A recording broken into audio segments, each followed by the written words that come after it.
زوویەکی ئەم حوتووە بەڕێوەبەرایەتی ڕایگەیاند پێشتر کە بڕیاری دابوو چین، هیندستان، ژاپۆن، کوریای باشوور و تورکیا دەتوانن کڕینی نەوت لە ئێران درێژە پێ بدەن، ئەو هەنگاوە ڕادەگرێت. هەڵبەت ئەو بڕیارەش دوای هاتنەدەری ئەمریکا لە ڕێکەوتنی ناوچی 2015 لەگەڵ تاران بوو دوای ئەوەی گەمارۆکانی بەسەر ئێراندا سەپاندەوە. ئەگەر ئەو وڵاتانە ئەو بڕیارە بەڕێوە نەبن، ڕەنگە ویلایەتە یەکگرتووەکان گەمارۆیان بخاتە سەر. هەر وڵاتێک و ناوەندێک دەبێت هەوڵی خۆی بدات بە پارێزەوە هەنگاو بنێت، واتە ئەو مەترسی تووشیان دەبێت زیاتر لە بەرژەوەندیەکەوە دەستی دێنن.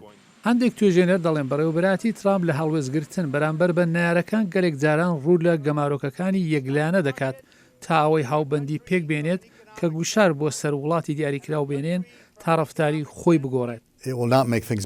شتەکان باشتر ناکە، خراپتریان دەکات. ئەو پێنج وڵاتی جێگای ئامانجن دوور دەخرێنەوە. چین نیوەی نەوتی ئێران دەکرێت و بەتوندی لە دژی ئەو هەنگاوەیە. هاوکاری نێوان چین و ئێران کراوایە، ڕوون و ڕەوایە کە جێگای ڕێزگرتنە. تورکیاژە و هەنگاوەی محکوم کرد. لە ڕووی سیاسی و لە ڕووی ئەخلاقیەوە کارێکی دروست نییە، بێگومان لە ڕووی بازرگانیشەوە دروست نییە. هیندستان وەک دووهەمین کریاری گەورەی نەوت ئاماژەی داوە لەگەڵ بڕیارەکەیە، بەڵام لە ڕابردوودا ئەوان خۆیان لە گەمارۆکان لاداوە، واتە بە جێگای دۆڵاری ئەمریکا لە سیستمی پارەی ڕوپیا کەڵکیان وەرگرتووە.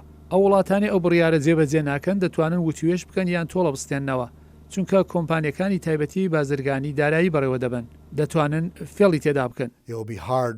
بۆ بەڕێوەبەرەتی ئەمریکا سەخت دەبێت هەڵوێستە و کردار لە بەرامبەر تەنکەرە نەوتەبیانەکاندا وەربگرێ کە خاوەنیان کۆمپانیای تایبەتن و لە دەرەوە ناونووس کراون. ئەگەرەوە ئەنجام بدەن کێشەی دیبلۆماتی ساز دەبێت. سێشەممە باینەوە زۆر زیادی کرد کە لە 6 مانگدا گەیشتە بەرزترین پلەی خۆی دوایەوەی ئەندامانی ئۆپێک ئاماژەیان کرد ئەگەر داخوازی پێویستە بێت بۆ خەروبکردنەوەی کەمی پلەینەوەت بەرهەمهێنانی نەوت زیاتر دەکەن. ئێران هەڕەشەی کردو بە داخستنی تەنگەی هۆرمۆز تۆڵە دەستێنێتەوە.